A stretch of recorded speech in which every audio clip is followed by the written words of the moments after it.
ADN është bashkimi i 3 gërmave që shënojnë 3 shenja të mëdha: art, demokraci, natyrë.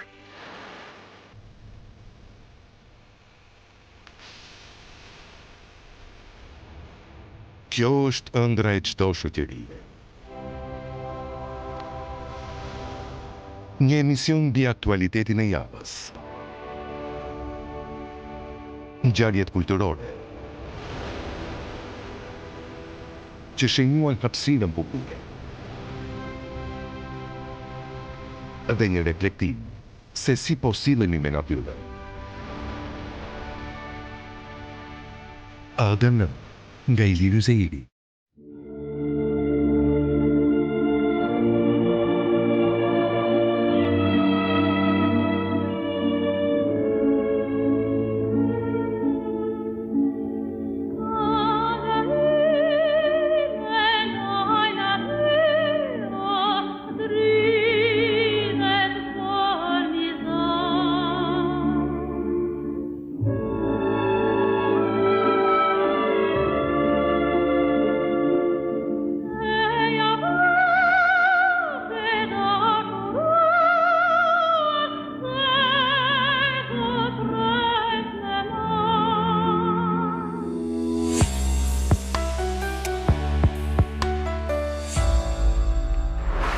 Mirë dita, mirë se erdhët në ADN, ju që më ndiqni brenda vendit dhe ju të nderuar bashkëdetar kudo që jeni. Unë jam Iliri Zeiri nga studiot e RTS1 dhe RTS Satelit.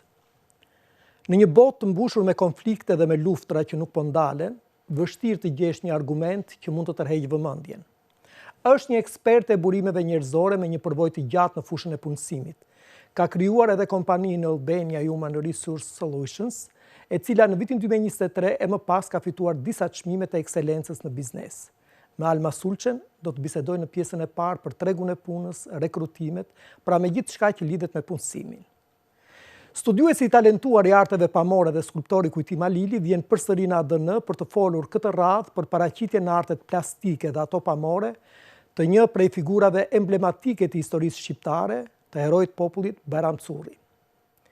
A e dini se në moshën 45 deri 50 vjeç njeriu arrin fundin e kurbës U të jetës? Çfarë ndodh në këtë moshë? Për këtë do të flas në komentin tim.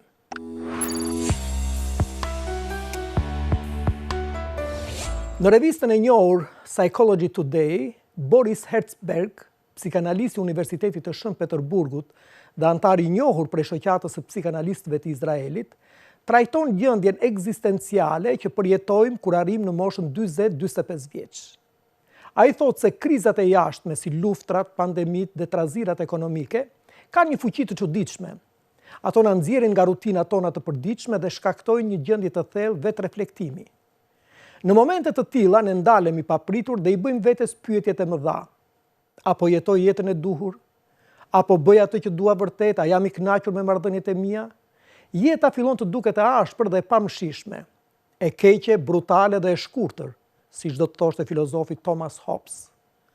Të gjitha gjërat që keni arritur, të tilla si karriera, parat, statusi, martesa, prindërimi, duket se nuk ju bëjnë të lumtur përgjithmonë.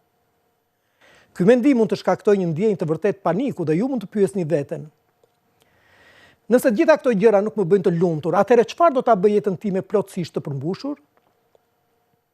Më tej, autori i referohet profesorit Kiran Setja, i cili në librin e tij Mosha e mesme, një udhëzues filozofik, e quan këtë gjendje një përzierje të pakëndshme nostalgjie, keqardhje, klaustrofobie dhe frike. Duke cituar James Hollis, një analist jungian, autori thotë: të 40-tat tona janë koha kur kalojmë në për diçka që quhet kalimi i mesëm. Kjo është koha kur idetë dhe besimet e vjetra që dikur i jepin kuptim jetës sonë pushojnë së funksionuari, por ende nuk kemi gjetur asgjë të re për t'i zëvendësuar ato. Dhe këtu autori merret me kurbën e lumturisë në formë uje. Çfarë thon numrat, pyet ai. Ekonomistët David Blanchflower dhe Andrew Oswald, pas një ankete të gjerë, arritën në përfundimin që kur bëhet fjalë se sa të lumtur janë njerëzit me jetën e tyre, ne duhet kemi parasysh modelin në formë uje. Pika me ullët, fundi i kurbës, ndodh midis moshës 40 dhe 46 vjeç. Në fund të kësaj kurbe ndodh rënja e iluzioneve të së ardhmes. Kur jemi të rinj, rreth 20-ave, kemi tendencë të mendojmë se jeta jonë do të fillojë vërtet në një moment në të ardhmen. I bëjmë vetes premtime, pasi të diplomohen, më në fund do të filloj të jetoj, ose pasi të marrë një ngritje në detyrë, jeta ime do të marrë vërtet udhë, e tjerë. Disa prej nesh madje mendojnë se blerja e një shtëpie do të jetë çelësi si lumturisë. Por, kur të mbushim 45 vjeç, gjithçka duket se ka marrë fund dhe ose i kemi arritur qëllimet ose jo. Sidoqoftë, nga zëllimi dhe pritja fillojnë të zbehen. E kupton që hapi tjetër në karrierë nuk është një zgjidhje magjike. Është thjesht një shkallë tjetër. Jo më porta shpresdhënëse drejt një jete të përsosur, por vetëm një pjesë e udhëtimit, thot ai. Dhe vazhdon. Kur njerëzit plaken, ata fillojnë të kuptojnë pikat e tyre të forta dhe të dobta. Blanchflower dhe Oswald, sipas autorit, sugjerojnë që në moshën e mesme ne krahasojmë jetën tonë reale me ëndrat që kishim kur ishim më të rinj. Hendeku midis asaj që donim dhe asaj që morëm në të vërtetë, sjell zhgënjimin më të madh në këtë pikë. Kur je në 40-at, mund të ndihesh sikur po tërhiqesh në 1.000.000 drejtime të ndryshme. Po përpiqesh të jesh një yll rroku në punë, ndërkohë që je edhe një prind i shkëlqyer për adoleshentët e tu. Po kujdesesh për prindërit e tu të moshuar dhe të mos harrojmë përgjegjësitë e të rriturve si shlyerja e hipotekave dhe kredive. Numri i fronteve është i jashtëzakonshëm, stresi në këtë fazë të jetës është i madh. Dhe këtu autori zbulon se paraja pushon së funksionuari. Mos vallë në moshën 40 vjeç jemi të pakënaqur thjesht sepse nuk kemi paratë mjaftueshme? Del se nuk është kështu, thot autori. Edhe njerëzit që fitojnë shumë më tepër para se sa në moshën 25 vjeç mund të ndihen thellësisht të paplotësuar. Dhe këtu, thot ai, vjen ajo që njihet si paradoksi depresionit 44. Blanchflower dhe Oswald i shqyrtuan më nga afër të dhënat, duke analizuar më shumë se 1.000.000 njerëz në Britani, duke përdorur një mjet klinik të quajtur pyetësor i shëndetit të përgjithshëm për të matur shëndetin mendor. Zbulimi i tyre ishte përfundimtar. Kulmi i gjendjeve depresive ndodh pikërisht në moshën 44 vjeç. Siç thanë ata, probabiliteti i depresionit rritet deri në mesin e jetës dhe pastaj ulet.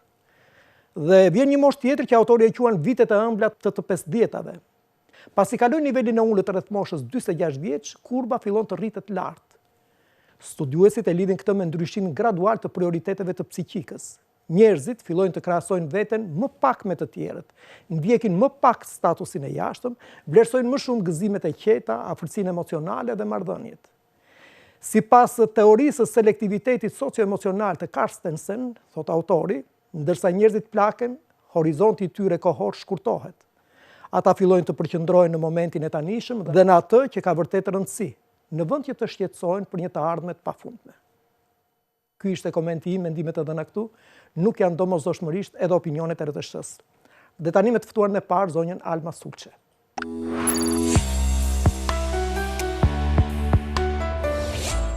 Jam kthyer në studio dhe siç ju thash, në pjesën e parë kam një të ftuar speciale, nuk kam folur ndonjëherë në emisionin ADN për këtë çështje dhe kam fatin që kam të ftuar një eksperte të njohur, një zonjë të vërtetë e cila ka 20 vjet që i ka kushtuar vëmendjen më të madhe të punës dhe të profesionit të saj, një çështje që për të cilën flitet shumë, por flitet ose bardh ose zi, dhe asnjëherë nuk është folur nga ekspertët se çfarë ndodh vërtet në Shqipëri me punësimin. Ajo është Alma Sulçe.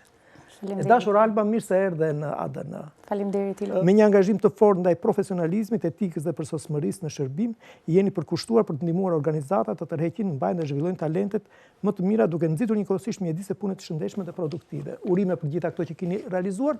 Dhe është edhe një pamje tjetër që do të na dalë atje. Ju keni marrë në vitin 2023 edhe një çmim. Edhe 2023 dhe 2024. Keni marrë një çmim. Mendoj do e marr përsëri. Të uroj. Çmimi është për menaxhimin e cilësisë. Një ndër kompanitë është 9% e kompanive shqiptare të cilët marrin këtë çmim. Ja, është kjo këtu. Po. E ka marrë, besoj, ja, kjo është e vitit 2023. Për 2023-shin, mund të dërgonim dhe 2024-ën, besoj dhe për 2025-ën, sepse mbas termojorit të parë të 2026-ës, janë statistikat për të dalë çmimit të 2025-ës. Tani këtu në le do të parakalojnë fotografitë, pamjet nga puna juaj dhe nga aktiviteti juaj. Tash më tregoni pak si ju ka lindur ky pasion dhe pastaj pasi të më tregoni pak pasionin tuaj për këtë profesion, edhe gjendjen e këtij problemi, situatës, si është situata në Shqipëri. Unë mendoj që gjithë historia me punësimit është një histori shumë e bukur motivimi, por edhe fati mendoj në një farë mënyre, sepse në vitet kur unë përfundova studimet, unë përfundova në Fakultetin e Shkencave Sociale, madje pak dinin për degët tona çfarë ishin, dhe krejt rastësisht, por me shumë fat, unë me njëherë punësova në një kompani shumë të standardizuar në burimet njerëzore. Ishte një kompani grup e cila ishin shumë fanatik të standardeve në menaxhimin organizativ të kompanisë, ku mendoj që në vitin 2002 ato kishin me prioritet që të zbatonin gjithë këto sistemin ISO të standardeve për menaxhimin e burimeve njerëzore. Ishte koha kur nuk ishte në Shqipëri studime për burimet njerëzore, domethënë ti të studioje. Po sarojmë që vim nga 97, se 2002 edhe si term nuk kuptohej. Nuk kuptohej, po është një terminologji krejtësisht. Sepse nga sistemi më parshëm ka qenë ky profili i shefit kuadrit, por ndryshon shumë me profilin që ka tani të themi menaxhimi i burimeve njerëzore. Aq më tepër më fal që atmosfera ishte e ndodhur pastaj me punësimet partijake me. Po. Edhe për ju nuk fliteshe fare. Po, nuk ishte fare. Ishte një gjullurdi, por domethënë aksidentalisht mendoj që e prori kompanisë vuri re disa detaje, më përfshiu krejt rastësisht në procesin e intervistave dhe unë isha shumë analitike kur përshkruaja tiparet ose vlerësoja kandidatët. Nuk ishte rastësishme dhe kjo sepse mbaj mend ishin fillimet kur ne kishim akses dhe në internet. Domethënë ishin nga të paktit që kisha akses 100% dhe punoja shumë vetë për të kuptuar çfarë është menaxhimi i burimeve njerëzore dhe para çdo profili, çdo interviste unë googulloja dhe kërkoja tipare se si duhet të analizoj të themi një që duhet të jetë specialist në shitje, një që duhet të jetë në fushën juridike, apo një inxhinier, çfarë tiparesh dhe si duhet të analizosh, pra është kjo analiza e kompetencave, aftësive. Dhe unë këtë e bëra krejt në mënyrë të pavarur. Më vonë, për fat përsëri kjo kompani më kualifikoi nga disa kompani ndërkombëtare. Shumë shpejt e kuptova që ishte puna që unë fati më kishte hedhur, por unë e dashuroja. Domethënë dhe po ta dija para studimeve që ekziston ky profil dhe po ta kuptoja, ta kisha konceptin e plot do ta zgjidhja me shumë kënaqësi dhe jam shumë e lumtur edhe suksesin ja dedikoj faktit që unë po bëj një punë që e dua, e dashuroj. Kjo është gjë shumë e mirë sepse ky është një fragment nga punët. Sepse duke qenë jemi në Austri, disa ditë na ftoi një nga dhoma e Salzburgut e tregtisë, sepse dhe ato duan nga Shqipëria. Tash më tregoni pak si është tregu i punës në Shqipëri. Çfarë ndodh me tregun e punës dhe cili është roli juaj i kompanisë suaj? Pra ju bëni lidhjen e tregut të punës me biznesin, ju jeni në mes. Dhe unë vetëm tani e kam kuptuar që kompanitë të mëdha, po përmend emra këtu, kompanitë të mëdha nuk kanë mundësi që të rekrutojnë. Ato natyrisht janë të interesuara të jenë një shoqëri, një shoqat, një korporat siç jeni ju. Po, më tregoni pak si paraqitet. Atëherë, situatën e kemi vite, domethënë që e kam thënë dhe në disa intervista të tjera, ne nuk i kemi patur shumë të standardizuara të themi burimet njerëzore si sektor. Edhe kompanitë, qoftë kompanitë e reja kur ishin në startupet e tyre, apo dhe të tjera që bënë reforma në staf, e ndjenin shumë nevojën që të të përzidhin kandidat në mënyrën e duhur. Sepse ishte shumë e vështirë për shumë vite që ti të kishe të themi një specialist të burimeve njerëzore profesionist. Dhe duhet të outsourcin ose të mirnin si shërbim këtë nga jashtë. Unë, mbas një eksperiencë shumë vjeçare, ta lidh duke drejtuar një kompani grup, burimet njerëzore të një kompanie grup, mendoj kam qenë çik kështu në këtë intuitën e kapa, domethënë që ky është një shërbim shumë i zhvilluar në vende të zhvilluara qoftë në Europë apo në botë. Edhe duke synuar dhe akoma vazhdojmë që do jemi pjesë e komunitetit evropian dhe ne si gjithë të tjerët, mendova që duhet ishte një shërbim shumë i kërkuar dhe në fakt është i kërkuar. Dua të theksoj që këtë shërbim nuk e marrin vetëm kompanitë, domethënë mund të jetë dhe një kompani e madhe grup që mund të ketë rreth më e madhe në Shqipëri rreth 5.000 punonjës, ku në çdo organizatë ose në çdo subjekt ka departament të strukturuar të burimeve njerëzore dhe përsëri më kontakton. Sepse diferenca është kjo. Nëse do të përzihet të themi një drejtues ekzekutiv apo këto kandidatët me shumë eksperiencë, e para njërë pika ime fort është database-i dhe networku jemi ndërtuar prej shumë vitesh. Do t'i lutesh regjist. Do ta shtoj se that 20, unë kam bë 25 tani.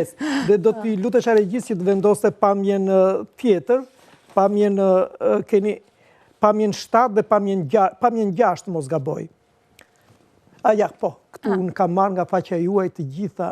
Po, dua të shtoj dhe këtë i lirë, do me thënë, Mendoj që është krenari, por nuk e kam shumë të dukshme, mendoj suksesin tim. Madje jam fiks në periudhën, me qenë se kompania që unë kam themeluar bën 15 vjetorin, edhe 115 të tjerë. Dua ta them këtë, që ne nuk e kemi shumë të dukshme çfarë bëjmë, sepse duke rekrutuar, për shembull, janë shumë pozicione konfidenciale, poste të larta ku edhe vetë stafi një kompanie nuk është në dieni, për shembull, që po zëvendësohet një CEO ose drejtuesi një departamenti, dhe ne jemi të detyruar ta ruajmë konfidencialitetin dhe nuk i lançojmë, nuk i nxjerrim, si nuk i publikojmë 80% të posteve që unë po përzjedh aktualisht, unë nuk i kam të lançuara. Madje jam konsultuar vite më parë, edhe unë kam ruajtur një low profile, nuk është se e kam synuar shumë të jem unë në media, apo të dalë fuqishëm, si që dalin disa, sepse unë në të përditshmën time takoj biznesa, jam B2B, dhe a kam marketing më të mirë, pra nuk e kam dirë shumë nevojën që unë t'i kem këto, por në fakt edhe duhet, por mendoj që kush është analitik mund t'a kuptoj punën tonë, do me thënë të gjithë stafit, edhe unë jam shumë krenare për këtë. Do me thënë, me sa kuptoj unë, juve jeni në mes, ose jeni, si të thuash, në mes të tregut të punës, edhe biznes.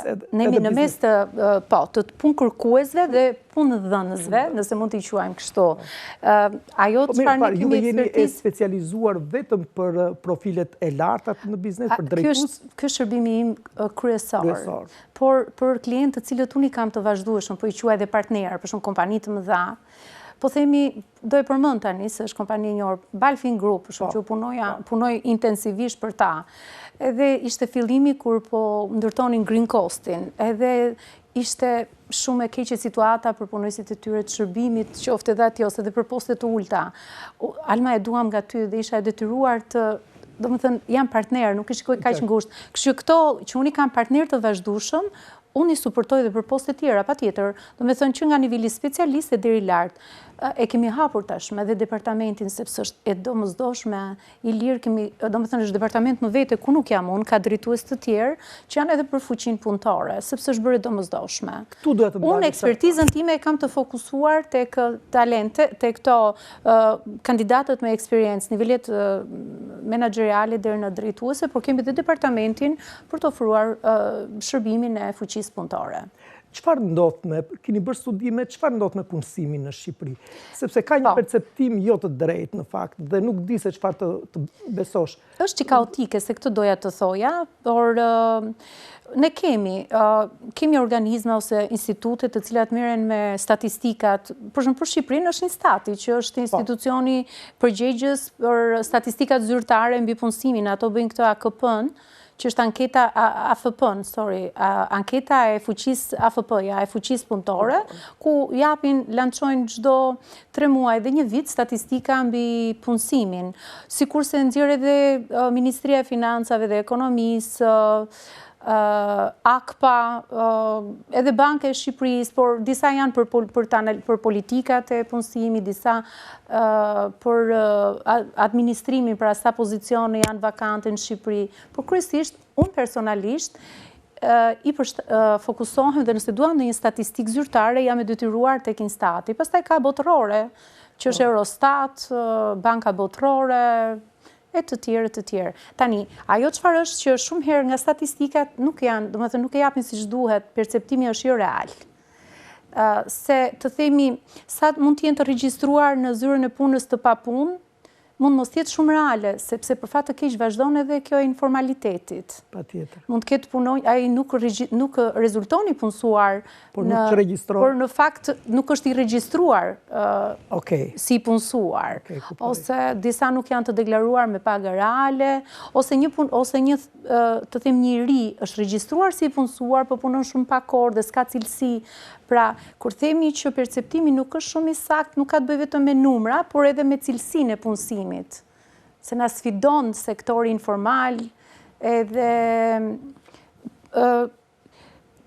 ka patur shumë dinamika tregu i punësimit, jo vetëm në Shqipëri, në gjithë Europën, në gjithë botën, por ne të flasim për këtë rajonin ku ndodhemi. Aktualisht, po i rifreskoja të themi këto statistikat sipas Instatit, niveli i papunësisë është 10-11%, ku rreth 20% e tyre janë të rinj të papunë, Kur thoni të rinj, çfarë moshe keni parasysh? Janë këto më gjunjë që themi sa po kanë përfunduar deri në 3 vite përfundimin e studimeve. Kjo është targeti që e kanë pak më të vështirë sa të gjejnë, të themi të fokusohen drejtimin e tyre. Kemi rreth 50% të gjithë punësimit e zë turizmi, shërbimet në turizëm. Pra kemi turizmin edhe kanalin Horeca, i themi ne, hoteleri, restorante, kafeteri.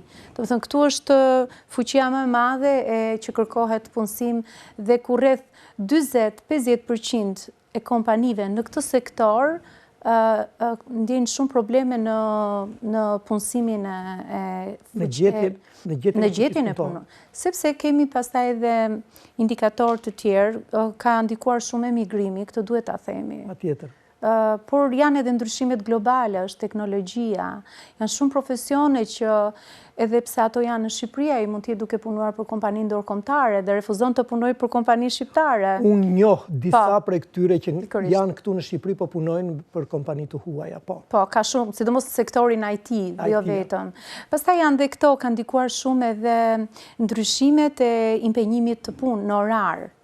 Do me thënë tregu po bëhet shumë dinamik, duhet përshtatemi me botën, në shumë industri, disa punojnë remotely, themi ne, ose jo në ambientet e punës, disa punojnë part-time, disa të tjerë janë me orar, ofrojnë shërbime vetë, do me thënë janë freelancer, themi ne, që ofrojnë si konsulencë. Mund të përsërisë dhe njërë fotot që të gjitha regjia, faleminderit. Po. Por kam dhe një pyetje tjetër. Si është kualifikimi i fuqisë punëtore në Shqipëri, sepse ju jeni në kontakt me të? Pyetje e parë, dhe një pyetje tjetër pastaj. A jeni ju në kontakt me kërkesën që ka tregu i huaj për fuqinë punëtore shqiptare? Po. Ta nis me këtë tregun e huaj. Gjithkohës më kontaktojnë, mund të them me dhjetra dhe më vjen keq ta them, por që shumë herë telefonin unë nuk i lexoj dot që më kontaktojnë për punësim jashtë.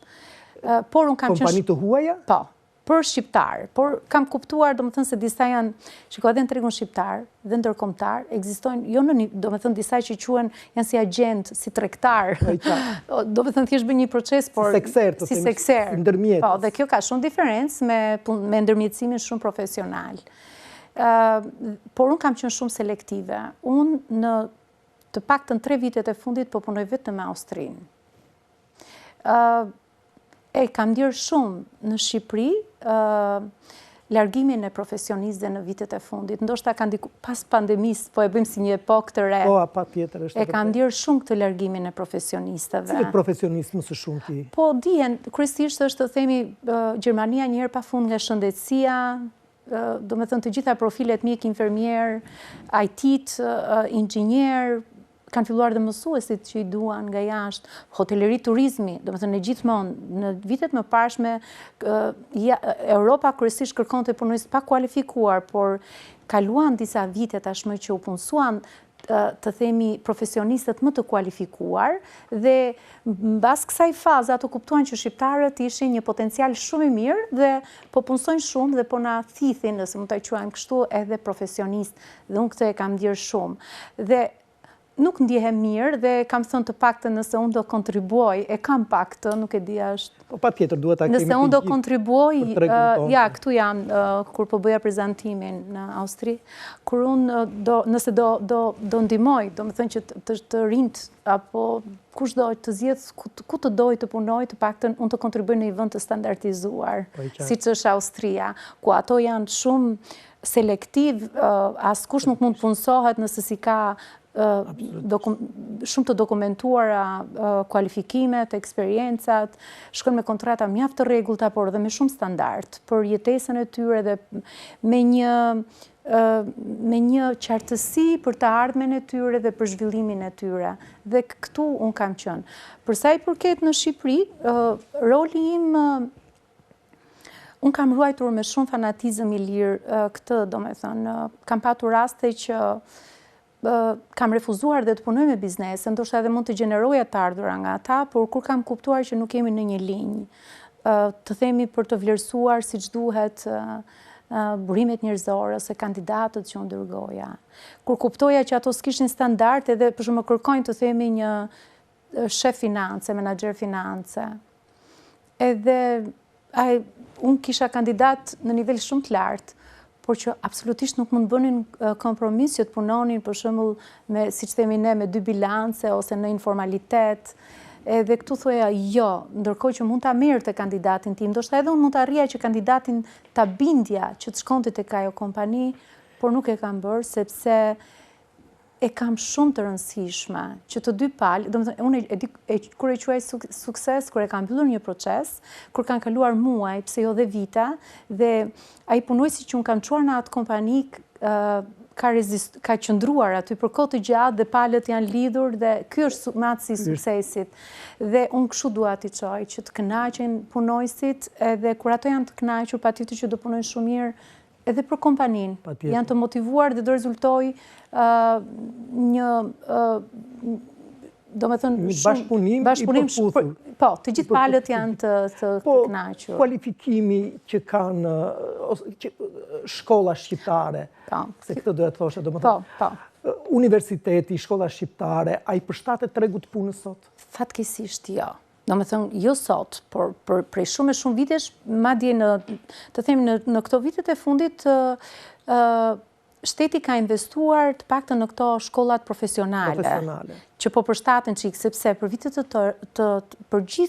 për një periudhë shumë vjeçare, 20 vjeçare, 20 ca të paktën që mbaj mendun, ne shqiptarët në mentalitet e kishim që duhet jemi në arsimin, duhet të përfundojmë universitetin, dhe madje ne ishim edhe kështu, ishin të listuara 4-5 profesionet më të pëlqyera ku nuk fillonte juridiku, pastaj ekonomiku, mjekësia këtu. Për tregu, do me thënë, përfundojnë shumë shqiptar, marrin shumë diploma, marrin tituj akademik ndoshta, por nuk janë fare për aftësi që kërkon tregu të përshtatshme. Dhe pra, gjithmonë e kemi pas të gepin mes profileve që studion, do me thënë, studimeve që përfundonin, por nuk ishin të përshtatshme praktikisht për aftësi që kërkon të tregu. Në ditët e sotme statistikisht më shumë kërkohen statistikisht zanate, por dhe jo vetëm, edhe profesionistë kualifikuar shumë. Pra, ajo çfarë shikoj pozitive është që ka filluar edhe shteti ka investuar edhe në infrastrukturën në shkollave të mesme profesioniste, janë hapur shumë qendra kualifikimesh profesionale, të cilët ndihmojnë që për disa profesione nuk është nevojë industrinë e ndërtimit apo. Jo, janë shumë, të themi për shumë një graphic designer, do ishte shumë mirë të kishte mbaruar liceun tjetë për pikturë apo skulpturë, por tashmë me një kurs, nëse është dhe vërtet natyrë kreative, me një kurs disa mujor, ai mund të bëhet një graphic designer shumë i mirë. Ose shkollat profesionale për këto, sepse kemi dhe industrinë e prodhimit, ndërtimit, dhe duen shumë të themi elektricist, hidraulik, mekanik, tashmë edhe të rinjt kanë filluar, këtë shikoj shumë pozitive që ta kuptojnë që nuk është e thënë të ketë mbaruar fakultetin të ketë një diplom, por mund të bëj një shkollë të mesme profesionale dhe mund të jetë dhe është i mirë paguar dhe gjen punë dhe më lehtë se po të kesh përfunduar studimet e larta. Për ta përmbyllur me një fjali, po nga vendet e huaja, ju kontaktojnë dhe ju po vinë, është e vërtet që ka një trend në rritje? Po ka, sepse është e domosdoshme edhe ne si gjithë Europa. Do më thënë janë shumë këto që janë në prodhim, fuqia punëtore, ne nuk i plotësojmë. Nuk i plotësojmë, jo vetëm në këto vite, mund të ketë 10 vite që ne nuk i plotësojmë dot.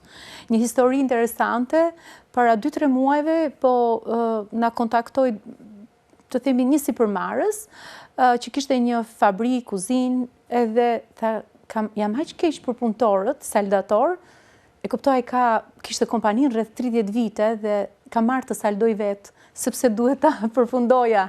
Do me thënë nuk ishte saldator, por janë të gjithë që nga makinistët po i quaj unë që janë këto pirunist, transportues, kamionist, por edhe në prodhim, të gjithë këto profile teknike të mesme, ka shumë kërkesa tregu, jo vetëm në Shqipëri, por edhe në Europë. erdhëm në fund të emisionit dhe doja që ta mbyllnim me një fjali. Si e parashikon ti tregun e punës në Shqipëri dhe çfarë do të kërkoje prej ti ose prej atyre institucioneve që e kanë në dorë ta lëvizin këtë sipërmarrje? Unë nuk, unë mendoj që duhet të bashkëpunojnë, nuk është të themi vetëm një halk problematike, duhet të bashkëpunojnë të themi institucionet arsimore me bizneset, edhe politikat të themi për të përcaktuar një mënyrë, një metodë që të rinjtë shqiptar talentet, një strategji që të kenë, jo, punë të qëndrueshme, por edhe një karrierë në Shqipëri të parashikuar dhe që i zhvillon, sepse në shumë edhe nuk i zhvillon, në shumë mbeten aty. Do me thënë, por dhe të ardhmen unë e shikoj kështu.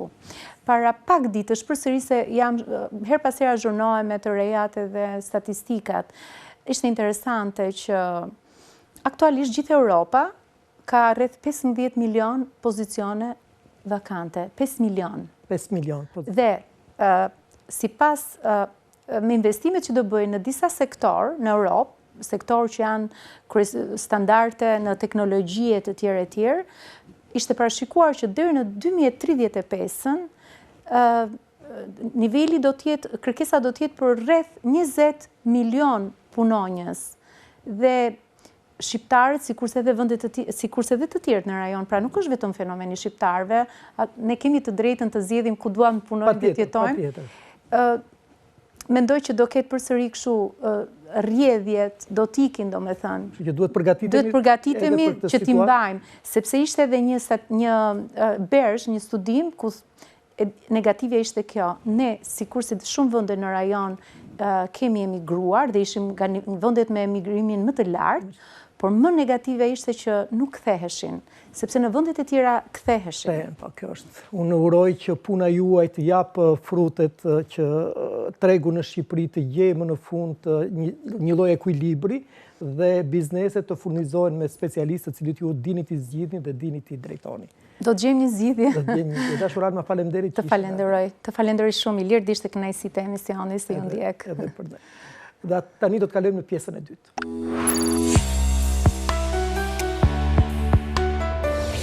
Jam kthyer në studio dhe siç u thash, në pjesën e dytë kam të ftuar një mik të emisionit ADN, mikun tim, të cilin e kam njohur përmes publikimeve të tij të shkëlqyera dhe kam zbuluar që është një nga kritikët më të mirë që kemi sot arteve pamore, i specializuar në Spanjë, atje ka kryer doktoraturën dhe është një vlerë, do thosha unë, për kritikën e arteve pamore dhe të atyre plastike. Tashi do t'i lutesh regjis, sot ne kemi folur për, ai është Kujtim Malili, Kujtim mirë se erdhe në ADN. Ne kemi folur për skulpturën monumentale dhe hapësirën publike. Sot do të ndalemi vetëm tek një figurë dhe është ajo e Bajram Curit. E kemi zgjedhur, ai më duket ka pasur një përvjetor, më duket në këtë muaj. Pikërisht, faleminderit për ftesën, për ishtas. Dhe pikërisht mbajni këtu ju lutem regjia. Zoti Ilir, pikërisht për këtë arsye dhe zgjolla, për dy arsye në fakt. Arsyeja për vjetorin e tij që ishte 101 vjetori i vdekjes, Marsi pra, dhe arsyeja tjetër është një ndër figurat më të publikuara ose në mënyrë më të portretizuara, përveç asaj Skënderbeu që ne kemi fol, edhe figurave tjera kuptohet me një rol të rëndësishëm si Enver Hoxha dhe Mbreti Zog. Kjo është figura më e portretizuar, le të themi, nga gjithë kontributorët e rilindjes kombëtare ose të pavarësisë. Ashtu, deri vonë. Deri vonë. Unë i referohem gjithmonë shekullit të 20 dhe atyre studimeve që unë kam bërë. Pra figura e Bajram Curit, si një figurë politike, është tashmë legjitimuar nga disa pushtete, le të themi. E kanë pranuar disa pushtete. Qoftë nga italianët, gjatë luftës së dytë botërore, qoftë nga pushteti diktatorial ose totalitar, i Enver Hoxhës. Edhe Zogu, pavarësisht se ishte kundërshtar politik, edhe ishte, le të themi, edhe faktor i vrasjes së tij, në një farë forme e rehabilitoi në figurën e këtij patrioti. që është, domethënë që si thua me veprimtarinë e tij ka zotruar të dyja pjesët e Shqipërisë. Pikërisht. Edhe Shqipërinë veriore, Kosovën, po veri lindore, po edhe Shqipërinë e sotme. Vetë kauza Bayram Curri, që ishte për një bashkim kombëtar, i dha mundësinë që ta përdornin si një instrument propagande, qoftë italian, qoftë Enver Hoxha pastaj. Po. Pikërisht në këtë fotografi, që është një vepër e para, kjo është vepra e parë. Busti i parë i dedikuar Bayram Currit, publik, le të themi, vepra e Odise Paskalit. Interesant. Dallohet stili i Odise Paskalit, është shumë e çuditshme. Ka një stil shumë interesant dhe vetë formati i bustit, pra, është shumë dinamik. Është vepra e parë, pra që thamë, dedikuar Bayram Currit dhe është shumë herët, pra, kemi parasysh që ky vdiq në vitin 1925 dhe vetëm në vitin 1939 është kjo vepër realizuar ke pallati mbretëror që po bëhej, me porosi besoj të pushtetit italian. Dhe aty ndodhen një kompleks me figura patriotsh dhe njerëz me ndikim në rilindjen kombëtare. Pra këtu vem re që është një dëshirë ose një indicie e pushtetit italian për të legjitimuar këtë figura, qoftë Jeronim de Radën ose figura tjera Konstantin Kristoforillin, pra që janë një kompleks monumental i 5 figurash dedikuar këtyre figurave me ndikim në formimin e shtetit shqiptar. Është shumë i çuditshëm ky stili i Odise Paskalit, pastaj edhe plastika që ka ky në mendova që ta shtronim më përpara bisedën, por mënyra e portretizimit jo rastësisht vjen në formën e bustit. Pra sepse në këtë periudhë interesohet dhe pushteti ose shteti që ishte edhe investitori kryesor i këtyre veprave publike, ishte interesuar ndaj figurës karakterit. Dhe busti është një format që është një format karakterial. Pra, duke mos pas gjymtyrë dhe pikërisht për këtë edhe quhet bust.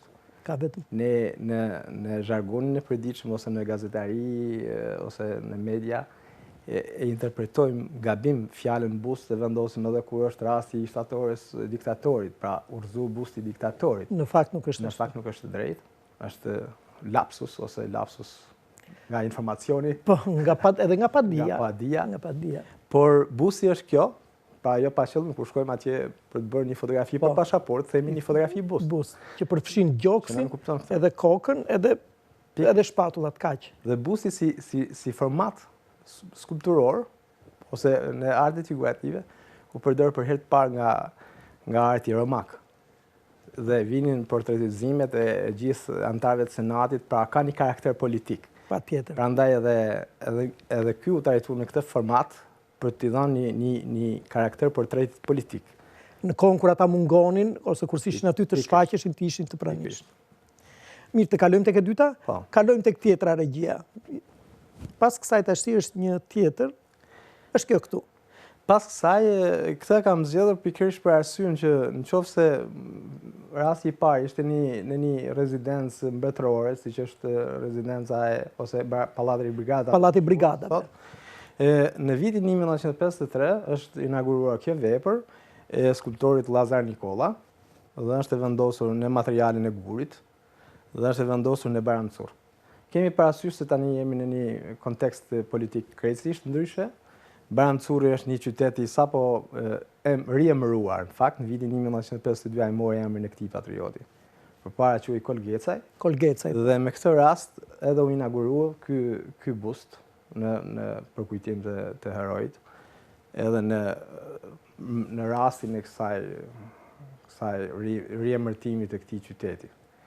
Kemi një rast historik, le të themi, ose unik, zoti Ilir, në historinë e Shqipërisë, ose qoftë edhe më gjerë, që një patriot, pra e eklipson edhe figurën e Skënderbeut, duke marrë një emërtesë të një vendbanimi, qoftë edhe një qytet modest, por duke emëruar një qytet të tërë me emrin. Duke u identifikuar duke zëvendësuar, si thua, atë qytet me emrin e tij. Dhe kjo ndodhi, kuptohet për shkaqeve politike, ndodhi që në vitin 1948 ne kishim shkërput marrëdhënie me Jugosllavinë, duke qenë një qytet veri lindor në kufi me trojët shqiptare të Kosovës. Dhe krahina kryesore Dukagjini ishte Malësia Gjakovës. Malësia Gjakovës, Malësia Gjakovës ishte shkëputur. Dhe kjo ishte një figurë që ishte goxha pesh qoftë nacionaliste. Edhe për ta mbajtur gjallë edhe ndjenjën. Pikërisht. Po, mund të kalojmë tek tjetra. Këtu jemi në një... Këtu është një format tjetër, një formë tjetër e artit figurativ, një pikturë, është një pikturë me karakter batajist, pra me një episod nga lufta e Baramcurit. Kemi parasysh që ky fenomen, ose ky, le themi, historia, ose personazhet historike u bën leitmotiv i studentave, le themi, ose i artistëve të ri që po gjeneronin në fillimet e viteve 60. Dhe që po ktheheshin nga vendet e lindjes. Kjo është një figurë, është vepër e piktorit Guri Malli, që kishte studiuar në Bashkimin Sovjetik. Që shquhet për tablot e tilla masive dhe është një kompozim, është figura, është le të themi kuadri ose piktura që ai mbrojti diplomën. Ashtu me këtë pikë. Në vitin 1956 dhe është një klim, një atmosferë, një episod, le të themi, nga lufta e Baramcurit. Kemi parasysh që tashmë rekuizita është në një kontekst luftarak, pra nuk është më ai Baramcuri me kollare, me kostum e më radh, ku kishte një karakter zyrtar, le të themi, të këtij formati, kësaj figure. Tashmë është i pozicionuar atje në mes shkembimeve për të krijuar atë atmosferën e ubikacionit që shpella Dargobis edhe element nga folklori, njerëz luftar me veshje tradicionale. Po edhe ngjyrat më bëjnë përshtypje këtu janë... është fantastike. Guri Malli pastaj dëshmoi edhe më vonë me repertorin e veprave të tij që kishte një dinamik, një kolorit të rafinuar të ngjyrës, të kromatikës. Po edhe të dritës, po ashtu duket sikur këtej sikur bie një lloj drite. Pikërisht. Kemi parasysh që ishin akoma herët, ishin vitet 56, pavarësisht që Shqipëria tashmë ishte afiliuar në vendet e lindjes, arti kishte si doktrinë realizmin socialist. Por kjo ishte edhe motivi që shumë artistë tentonin që të ishin më të lirshëm në interpretimin e veprave tyre dhe duke trajtuar temat historike kishin një mundësi edhe për të bërë eksperimente. Për të bërë eksperimente dhe le të themi në një farë forme që të mos jenë strikt edhe rregullave të realizmit socialist. Kjo të kujton pak edhe këto edhe piktorët francezë të revolucionit, Delacroix për shembull. Me të kuqen edhe me këta, me personazhet që lëvizin aty.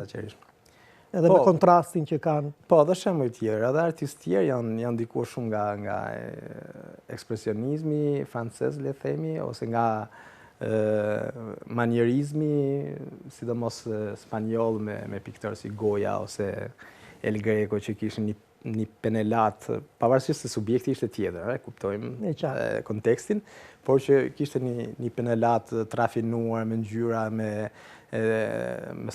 trajtimi i spatules, pra përdorimi sa me i rrallë i penelit dhe kemi parasysh.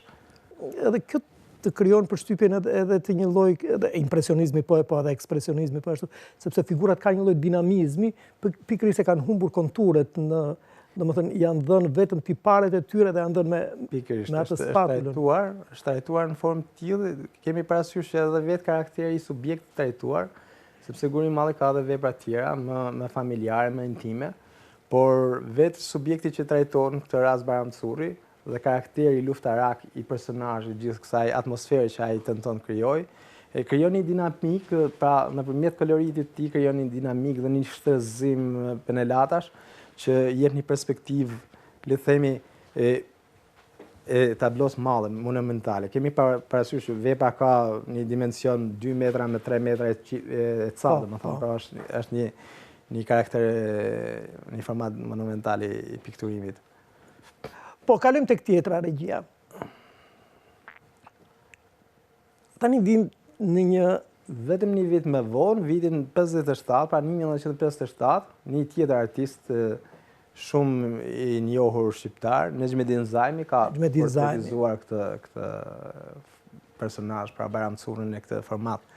Këtu ndikohet shumë nga rilindja italiane, ndikohet nga, le të themi, rilindja e vendeve tulta, nga pikturimi, nga trajtimi i portreteve të Rembrandtit, ose pra me atë fokusin e dritës ke portreti, me një sfond terrët se gati monokrom me kostumin ose me rekuizitën që personazhi mbart. Është një jo pa qëllim, pra dhe ai ndikohet nga studimet e tij. Kemi parasysh që Nejmedin Zajmi kishte studiuar gjatë viteve 30 e 39-40 në Akademinë e Romës. Pra vetëm mjafton të shohim këto dy portretizime të Bayram Curët dhe evidentojmë dy shkolla të ndryshme, secila me një rëndësi dhe pesë specifike të veçantë, por që kanë... Edhe ngjyrat, kjo bluja, në mos gaboj bluja dhe kjo ngjyra erët që të kujton pak a shumë edhe pikturën mistike që vjen nga ambientet e kisha ose të shenjtorëve, dhe ajo tjetra ndej që është që vjen nga ngjyrat e Delacroix janë jashtë, janë në rrugë, me i fjalë, aty ku zhvillohet aksioni. Është po, pra, gjithmonë në fokus të trajtimit dhe në le të themi në kërkesën profesionale që piktorët kishin për të interpretuar personazhin. Në rastin e parë, nëse kemi një pikturë bataiste, Bayram Curë është i vendosur në një hapësirë, në një peizazh, le të themi eksterior, dhe aty ka një klimë lufte, ndërsa në rastin konkret është një portret me tonën më të qeta, i vendosur në një interior, gati në një portret poz. Poz, sikur duket sikur ai popozon. Dhe i referuar shumë edhe ndaj imazheve fotografike të Bayram Currit, që ruhen nga fototeka Marubi, gjithandaj. Dhe këtu pastaj u jepet të rëndësi detajeve si dora, gishtrinjt. Dora është bastuni, pra domethënë, por kemi parasysh që e gjithë, le të themi, fokusi është ke portreti, është në karakterin një portreti karakterial ose psikologjik. Pra, jemi gjendje, le të themi, që nëpërmjet soditjes kësaj pikturë të vërejmë, le të themi, edhe psikologjinë e personazhit, le të themi, edhe hallet që personazhi. Duket që është i ngarkuar në sy, ka një lloj ngarkese në sy tek mënyra se si shikon. Mirë, të kalojmë tek tjetra, regjia.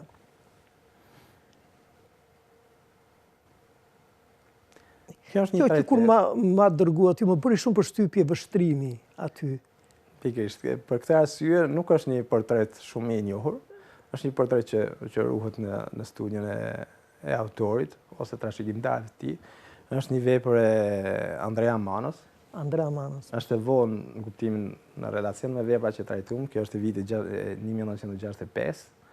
Por me mora në këtë trajt, pra si një shembull të një portreti politik, me një qëndrim, pra pikërisht ajo që ju keni vënë re që ai syt ose shikimin e kanë horizont. E kanë horizont e kala. Për të treguar karakterin e tij, le të themi që portretet politike zakonisht kanë një vizion të realizuar, të përmbushur, si thua, misioni i tij përmbushur. Janë të përmbushur, kanë, le të themi, përpiqen që nëpërmjet plastikës të japin të interpretojnë edhe gjendjen e personazhit, qoftë edhe ambicje që ai kishte për Shqipërinë e madhe. Edhe një lloj sfide, si thua, që ai ka bërë fatit të tij, sepse me atë shikim që ka ai duket sikur ai ka sfiduar dhe vdekjen edhe gjithçka. Dhe është misioni, thotë ai, më duket. Absolutisht. Dhe po të vëmë re në relacion me portretin e parë që ne trajtuam të Paskalit. Këtu është i portretizuar me një miks rekuzite, le të themi, ka qoftë edhe kollarën, qoftë edhe kostumin, por ka edhe atë qeleshën karakteristike që Bayram Curri mbajtë. Pra është një miksim mes personazhit politik dhe me standard, le themi, evropian, i legjitimuar nga politika gjitha me radhë, por edhe me atë të krahinës edhe me të krahinës tij që mbartë edhe që, le themi, një element ose nga rekuzita folklorike ose popullore. Po, vazhdojmë me tjetrën, regjia. Këtu tash i vim... Tani vim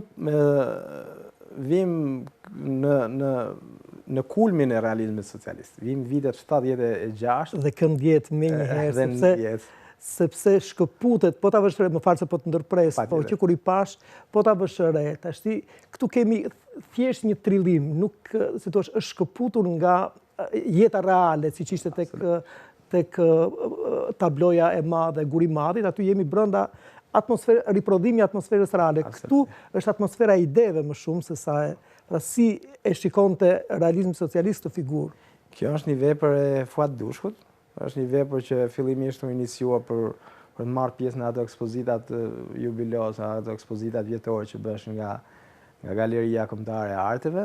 Artistët merrnin një leje që quhej leje krijimtarie. Leje krijimtarie, po. Dhe vitet 76 po ndërtoi Hidra Centrale I Fierzës. Dhe Fuad Dushku me kolegët e tij, me Hektor Dulem dhe me tjerë, shkojnë atje për një periudhë krijimtarie. Po.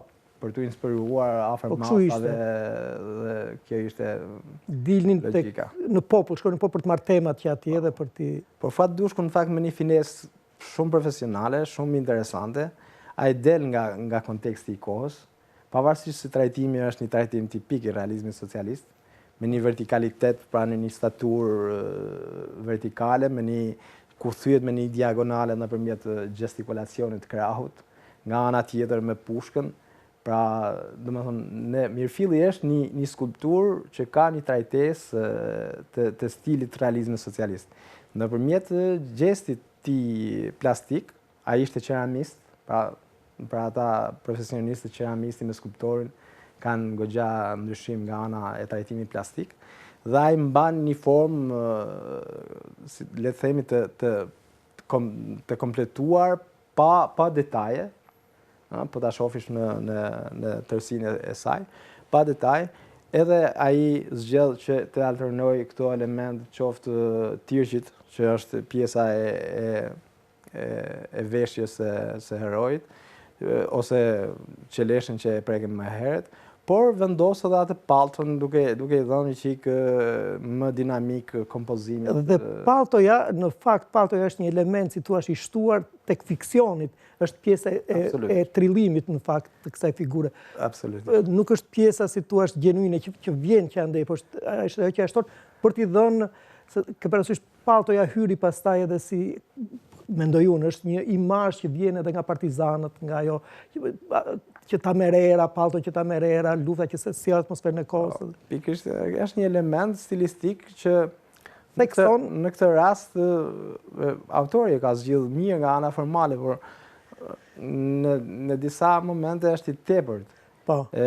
Kjo skulpturë pastaj u bë pjesë e Galerisë Kombëtare të Arteve, ku është edhe sot, pra mbas ekspozimit 76-ën, dhe nëpërmjet Këshillit Artit dhe Kulturës, Komitetit Artit dhe Kulturës dhe Këshillit të Ministrisë së Kulturës, u vendos që në vitin 82 të ngrihej në monumenti I tij. Dhe kemi tash pamjen e fundit që më keni dërguar mua. Që është në qytetin e Baramsurit. Kjo pamje tash edhe është e njëjta, po është e njëjta. Është e njëjta vetëm se ai është, le të themi, boceti ose projekt ideja fillestare. Pastaj është skulptura që është inauguruar me rastin e 70 vitorit pavarësisht në qytetin e Baramsurit në vitin 1982.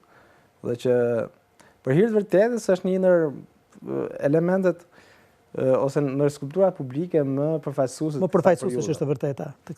Absolutisht po.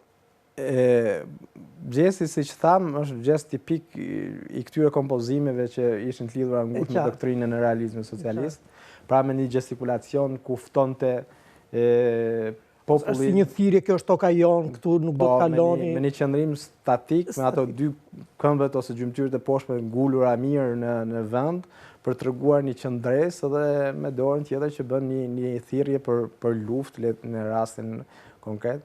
Por është një skulpturë që qëndron mirë edhe në hapësirë. Po, në hapësirën atë. Ka një pjedestali, nuk e konkuron skulpturën, pra është një pjedestali thjesht, por I vendosur në një nivel ku I rritet madhështia dhe futen loj pastaj edhe element të perspektivës. Praktikisht është një skulpturë që nuk mund t'i bësh foto në një rast paralel. Është shumë e vërtet. Mbritëm në fund të emisionit tonë, do doja që t'ja tregonim edhe një herë, publikut punimin tuaj, nga i cilin e kemi shkëputur këto dhe do të vazhdojmë pastaj edhe shumë shpejt do të vazhdojmë edhe në pjesë tjetër. Ky është punimi juaj që keni mbrojtur në Spanjë, doktoratura juaj, të cilën unë e kam çmuar shumë, nga i cilën e kemi shkëputur këto çështje që po diskutojmë në ADN. Po. Falenderoj shumë kujtimin e dashur që ishe në ADN. Kënaqësi gjithnjë. Ky ishte emisioni ADN nga unë Iliriu Zehiri, mirupafshim në emisionin e ardhshëm.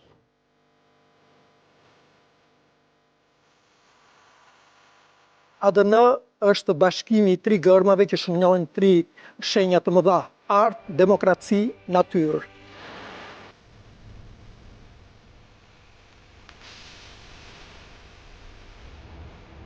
Kjo është ëndra e çdo shoqërie. Një emision mbi aktualitetin e javës. Ngjarjet kulturore që shenjuan hapësirën publike.